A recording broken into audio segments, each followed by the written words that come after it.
بیان کر رہے ہیں آپ کے سامنے اعلیٰ حضرت کے بیٹے مفتی اعظم ہند علیہ رحمہ، جن کو مظہر غوث اعظم بھی کہا جاتا ہے۔ اعلیٰ حضرت امام محمد رضا فاضل بریلوی کے بیٹے مفتی اعظم ہند مصطفیٰ رضا خان متقی بن کر دکھائے اس زمانے میں کوئی ایک میرے مفتی اعظم ہند کا تقوی چھوڑ کر۔ حضرات، اب آئیے شہزادے اعلیٰ حضرت تاجدار اہل سنت حضور مفتی اعظم ہند رحمۃ اللہ علیہ کا بھی ذکر خیر ہو جائے، اور آپ اس کو بھی ضرور سنیے گا۔ آپ کی سوانح حیات میں لکھا ہے کہ جس وقت آپ کی ولادت بسعادت ہوئی تو اس وقت آپ کے والد محترم سرکار اعلیٰ حضرت امام محمد رضا رضی اللہ تعالیٰ عنہ ماہرہ شریف میں جلوہ افروز تھے۔ وہیں رات میں آپ نے خواب دیکھا کہ آپ کے گھر لڑکا پیدا ہوا ہے، تو آپ نے خواب ہی میں اس کا نام آل رحمان رکھ دیا۔ بعد میں مصطفیٰ رضا خان اور مفتی اعظم ہند سے مشہور و معروف ہوئے۔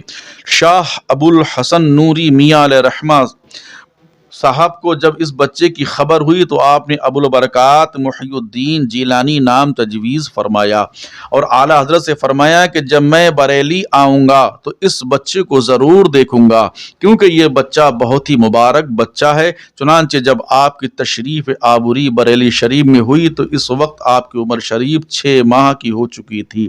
بچے کو دیکھتے ہی خوشی کا اظہار فرمایا اور اس نعمت کے حصول پر اعلیٰ حضرت کو مبارکباد پیش کی اور فرمایا یہ بچہ دین و ملت کی خدمت کرے گا، یہ بچہ دین و سنیت کا کام کرے گا، اس بچے سے مخلوق خدا کو فیض پہنچے گا۔ یہ کون فرما رہا ہے؟ یہ فرما رہے ہیں حضرت ابو الحسین نوری علیہ رحمہ۔ یہ بچہ ولی کامل ہے۔ یہ کون فرما رہے ہیں؟ اللہ اکبر، حضرت شاہ ابو الحسن نوری میاں علیہ رحمہ فرما رہے ہیں۔ یہ اپنے فیض کا دریا بہائے گا، اس کی نگاہ فیض سے لاکھوں گمراہ راہ راست پر قائم ہوں گے۔ یہ کون فرما رہے ہیں؟ یہ آل رسول فرما رہے ہیں۔ اللہ اکبر۔ بعدہ نوری میاں رحمۃ اللہ علیہ نے اپنی مقدس انگلی آپ کے منہ میں ڈالی، اسی وقت اپنا مرید کر لیا اور تمام سلاسل کی اجازت و خلافت بھی عطا فرما دی۔ کس کو؟ مفتی اعظم ہند مصطفیٰ رضا خان علیہ رحمہ کو۔ گویا کہ آپ پیدائشی ولی تھے۔ آپ سمجھ سکتے ہیں کہ جب بچپن کا یہ حال ہے تو جوانی کا حال کیا ہوگا۔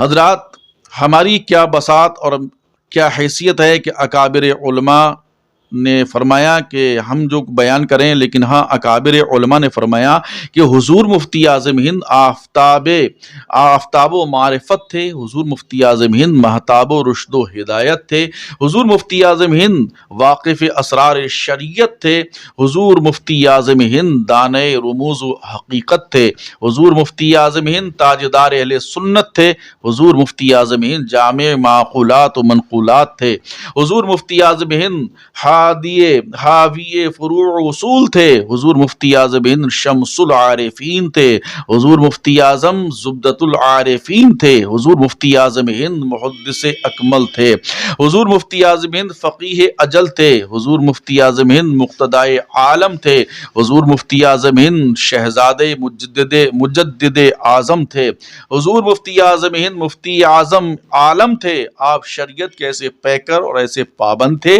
کہ ہر مسلمان کو ظاہر و باطن دونوں حالتوں میں مسلمان دیکھنا چاہتے تھے، اس کی تہذیب بھی اسلامی ہو اور تمدن بھی اسلامی ہو۔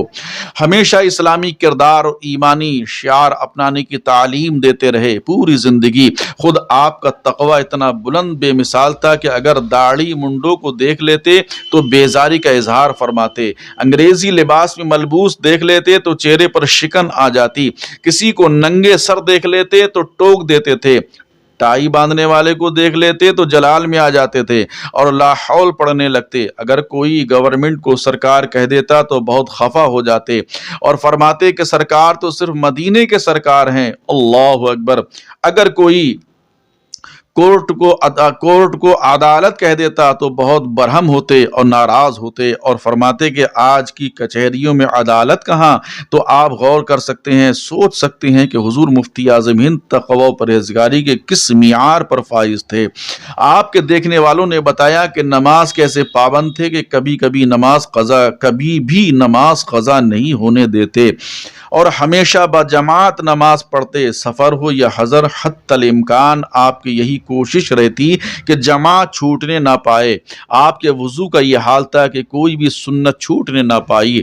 اعضائے وضو سنتوں کے مطابق دھوتے اور دعائے معصورہ کی تلاوت فرماتے رہتے۔ اندازہ لگائیے کہ جب آپ کے وضو کا اتنا اہتمام تھا تو ارکان نماز کی ادائیگی کا کتنا خیال رکھتے ہوں گے۔ جب آپ نماز پڑھتے تو خشوع و خضوع کا یہ عالم ہوتا کہ پوری نماز میں آپ کے وجود پر نشان اور بندگی کا جمال طاری رہتا اور وقوموا للہ قانتین کی مکمل تصویر نظر آتے۔ ایک بار ناگپور سے تشریف لا رہے تھے کہ راستے میں مغرب کا وقت ہو گیا۔ آپ فوراً گاڑی سے اتر پڑے۔ لوگوں نے کہا حضور گاڑی اب چلنے والی ہے، مگر حضرت کو گاڑی جانے کی فکر نہ تھی بلکہ نماز کی فکر تھی۔ حضرت گاڑی سے اتر گئے، آپ کے ماننے والے بھی اتر پڑے۔ وضو کر کے ابھی نماز کی نیت ہی باندھی تھی کہ گاڑی چل پڑی۔ حضرت اور ان کے ساتھیوں کا سارا سامان ٹرین ہی میں رہ گیا۔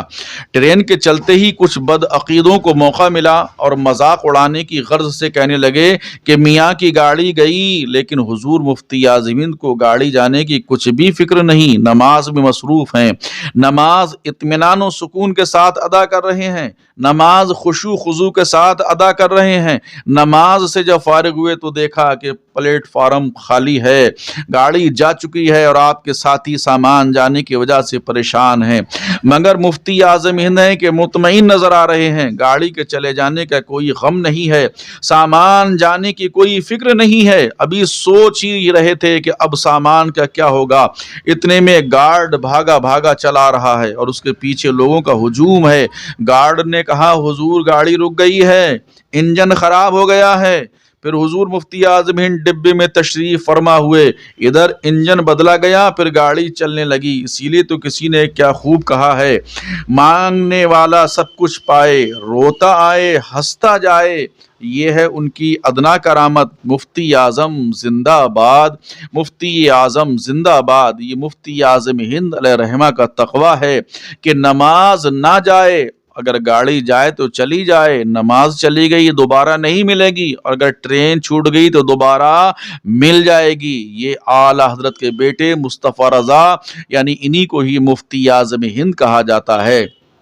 اعلیٰ حضرت فاضل بریلوی رضی اللہ تعالی عنہ کے یہ شہزادے ہیں، اسی لیے مفتی اعظم ہند ان کو پوری دنیا کہتی ہے اور مانتی بھی ہے۔ یہ تقوی و پرہیزگار میں آپ ایک عظیم اور بلند مقام رکھتے ہیں۔